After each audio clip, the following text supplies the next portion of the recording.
এবার 18ই জুলাই শনিবার আর 21শে জুলাই মঙ্গলবার বিপত্তারিণী পূজা পড়েছে।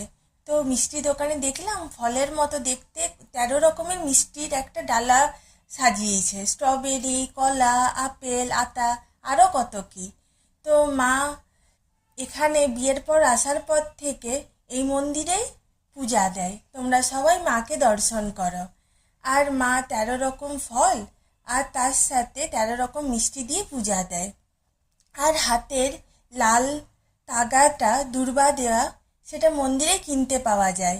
মা আগের দিন নাম লিখিয়ে রাখে আমাদের 4 জনের নামে। আর মন্দিরে প্রত্যেকটা ভক্তকে 13 রকমের ফলের মিক্সচার আর তার সাথে নারকেল নাড়ু আর মালপোয়া দেয়া হয়। আর তার সাথে আমরা বাড়ির জবা আর অপরাজিতাও নিয়ে গেছিলাম পূজা দেওয়ার জন্য।